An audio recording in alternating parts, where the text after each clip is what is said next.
Hey guys, welcome to Pick Tours Lisbon. We're Maya. And Miguel. And we're going to take you today on a short tour of Lisbon. Miguel, where exactly are we starting?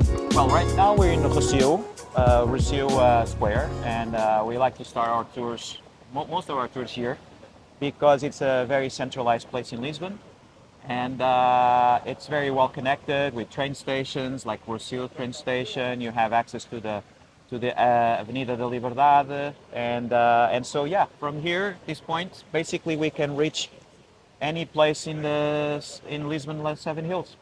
If you go that way, which is east, you can connect with the old town, the Cathedral of Lisbon. You can see the beautiful views of Portas do Sol, St. George's Castle. St. George's Castle, exactly. And so from that other side, you can do a little bit of more commerce, I guess, in Chiado streets. You can go all the way to Bairro Alto, which is very busy part.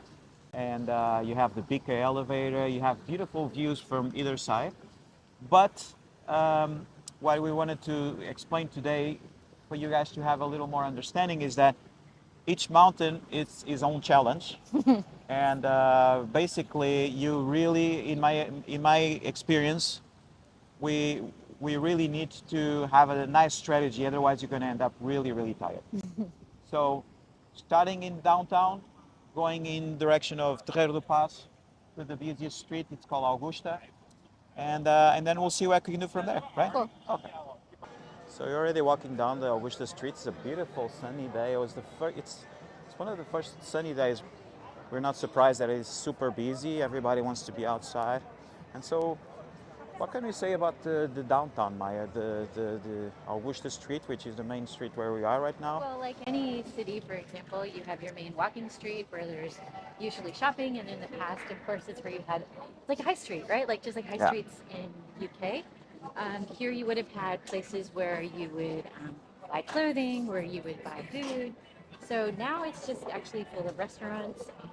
You can find basically anything here, and a lot of street vendors. Yeah, but I still remember like back in the day, you had some really interesting stores here. For instance, there was a big concentration of stores for your wedding, like wedding dresses, wedding suits. My wedding suit was actually bought here. I don't know if you remember that. Of course, that kind of commerce doesn't exist anymore now. This is pretty much all just it's just basically a lot of restaurants. So there's a lot of offering if you're hungry, and yeah, the good thing about the downtown is that uh, it's the only place where you can walk without any elevation, Yeah, but it's flat. which is the biggest challenge here in Lisbon. Is just you just have a lot of mountains to climb, I guess, and everything is pretty much parallel. All of the streets are straight lines. Yeah, and a grid system. Yeah, and but we'll talk about it a little bit about that later. So we walked all the way down from Rossio to Augusta Street, and now we have arrived at Praça do Comércio. What can you tell us more about it? So Praça do Comercio is actually, in my opinion, the first spot where you can have a little rest, especially in the summer. It's a really nice square for the kids to just take a breather, run around, play. Um, and you can see a lot of stuff from here. From this point on, you can see the trams. It's always a really nice place just to hang around a little. So basically, post earthquake of 1755, there was this reorder of all of the downtown, and it basically was rebuilt in all of these straight lines that compose basically streets that initially were thought of for commerce, right? And that's why we even have the names like the Street of Gold, the Street of Silver, the Street of people that work with what do you call that? Leather? With leather, because of the direct connection we had basically with the river, and the river brought all this commerce. Sure, it imports, exports. That So yeah, all the commerce was basically done here downtown. So initially it had this configuration, uh, basically drawn for commerce. But yeah, it's a lot of people. I don't think they realize that it's actually one of the most recent parts of the city that we have, right? even though it was almost like 300 years ago. Yeah, I mean, yeah, but relatively recent, Yeah. I guess. So from Praça do Comércio, it's a really good connector for other areas in Lisbon. Yeah, so you can go up to Alfama, and a lot of times we like to do that to show you the different viewpoints, stop and have a coffee, that kind of thing. Yeah, you can basically go to Cais das Colunas. It's basically a little pier.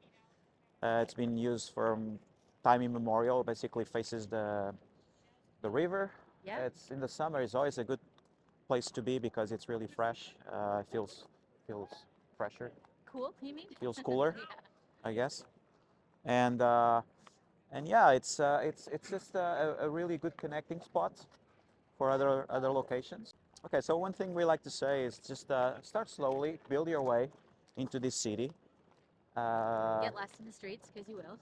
Have some nice food, lots of water, and prepare yourself for all these hills. Otherwise, it's just, by the end of the day, you're gonna be completely drained of energy, I guess, because it is known to be the city of the seven hills.